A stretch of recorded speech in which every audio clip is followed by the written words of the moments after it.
Hello guys! Welcome ulit dito sa aking channel at bagong loan up pa rin itong i-share ko sa inyo na pwedeng mahiraman daw hanggang 58,000 pesos or merong maximum loan amount hanggang 58,000 pesos. May interest rate na 0.05% at 120 days or 4 months yung loan terms. At dito ay mabilis nga daw yung pag-process ng ating loan application at fast approval din. So, sinubukan kong utangan na naman pero bago ang lahat, may good news nga po ako kasi sa bawat video na ina-upload ko, ako ay nagpapag-giveaways hanggang 10,000 pesos. Maaaring magbigay ako ng 1,000 pesos, ng 500, 200, or 100 pesos. At mamimili po ako via YouTube comment picker kung sino yung ating mabibigyan sa ating pa-cash giveaways. Disclaimer, try or apply at your own risk. So, going back, itong CashBud, itong pag-uusapan natin na ito, CashBud, at dito nga daw ay may data security at fast track approval. At kung mapapansin nyo dito mga beshies, ang pambungad ng loan up na ito, ito nga 58,000 pesos, 0.05% lang yung interest at 120 days lang yung loan terms, high loan quota, quick review, unsecured loan at professional customers. Unsecured loan, ibig sabihin, nakabase lang daw yung i-approve nila na loan amount dun sa mga requirements na isa-submit natin. Wala nga daw itong collateral. Ayan, wala naman talagang collateral ang pag-a-apply sa ibang mga loan app. At, syempre, bago tayo makautang dito, kailangan meron tayong valid mobile number na i-input na naman natin. At get code, meron tayong matatanggap na one-time password. Okay, na-input nga lang natin dito. So, ng 58,000 pesos, naging 20,000 pesos lang pala yung pwede kong mahiram. At nakakaloka ito mga beshies, isang loan app na hindi ako naglagay ng mga personal information, wala na naman akong na-submit na valid government ID, walang facial verification, at hindi rin ako naglagay ng mga contact references, pero approve or okay yung loan application ko, auto-submit ito at auto-approve din. So, di ba nakakaloka? At first loan ko daw dito ay 4,000 pesos. Kaya lang kasi, medyo nakakalito lang itong app kasi ang pambungad ay makakahiram ng 58,000 pesos. At nung nasa kalagitnaan nga ako or nung nag-next ako, naging 20,000 pesos nga daw yung aking mahiram. At pagka-next ko ulit, naging 4,000 pesos nga.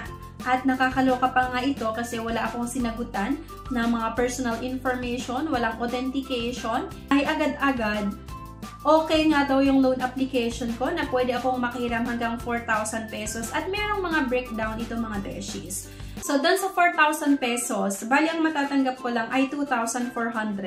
Repayment amount ay 4,000 pesos.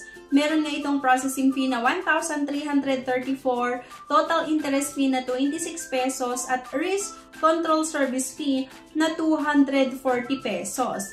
At ang due date ko or payment due date ay sa April 27, 2025 na kung saan magbabayad ako ng 4,000 pesos.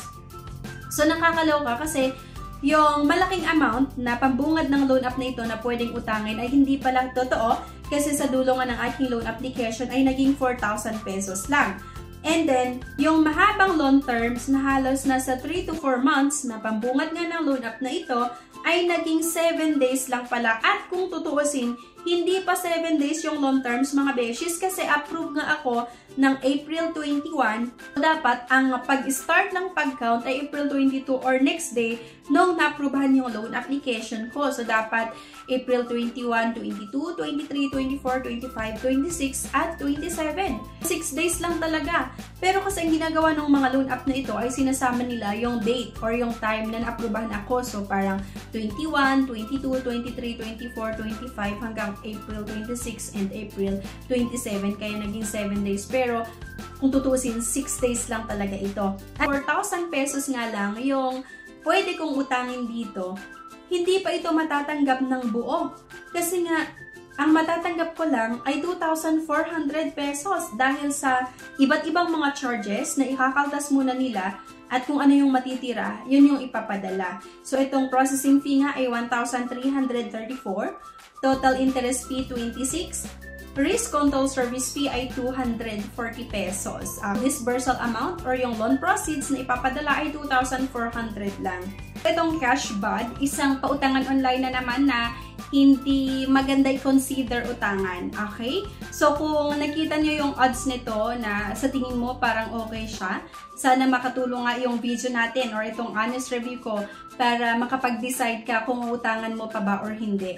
Pero kasi kung ako nga yung tatanungin, please lang wag na lang muna tayong umutang sa iba't ibang mga loan app kasi halos talaga kapag mataas ang charges ng isang loan app na inutangan mo at napaka short term lang, asahan mo na pagdating sa due date mo or kapag nag-post due ang iyong loan application, ay tatadta rin kanila ng iba't ibang mga text messages and calls.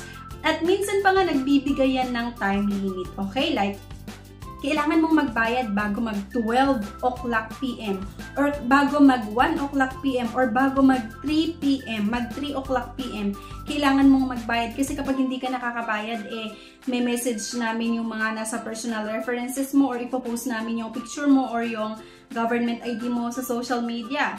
Diba? Ganun yung mga naranasan ko before sa ibang mga loan app. Na-experience ko na rin yan. Then sa ibang mga collector, nung 2021, kung hindi ako nagkakamali, nung mga pandemic na nag-try ako na umutang sa ibang mga loan app din. And grabe talaga, hindi maganda yung way nila sa paniningil. Kaya naman sineshare ko sa inyo para bago nyo pa ma-experience, abay, hindi na maituloy or hindi na kayo maka-experience ng hindi maganda, ng panghaharas or ginagawa ng iba't ibang mga collector. Okay? So, para nga mabigyan kayo ng idea, yung mga collector po kasi ay naka-commission base sila. Kaya, kahit labag sa batas natin, talagang ginagawa nila. Like, i-disclose na may utang ka dun sa mga nilagay mong personal references. Na kung tutusin sa ating batas, ay hindi pwede yung ganon. Pero, ang ginagawa ng collector, dinidisclose pa rin nila. Para nga masingil ka, kasi yung kikitain nila or yung commission nila ay nakabase kung gaano kadami yung nasingil nila or napabayad nila. Okay? Kaya talaga minsan may kasamang paninira, panghaharas, at pananakot yung ginagawa ng mga collector sa iba't ibang mga borrower.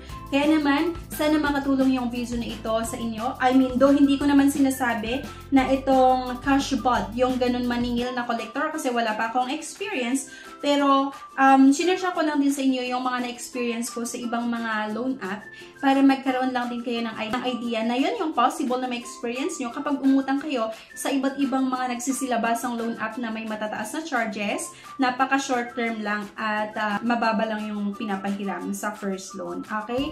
So, yun lang mga beshies. Sana nga makatulong yung video na ito sa inyo. At kung sakaling meron kayong experience, it's either maganda man or hindi, sa cashbot or cashbud, okay? Sana i-comment nyo po yan para mabasa ko at mabasa rin ng mga iba na parang nagbabalak pa lang subukan na umutang sa loan app na ito. And, di ba, makatulong tayo sa iba, no? I mean, ma-share natin yung experience natin para malaman nila at maiwasan na ma-fall tayo sa iba't ibang scheme. Ma-fall din yung mga iba sa iba't ibang scheme na ginagawa ng mga iba't ibang loan app. Okay? So, yun lang. Thank you guys for watching at see you sa aking next vlog. Bye!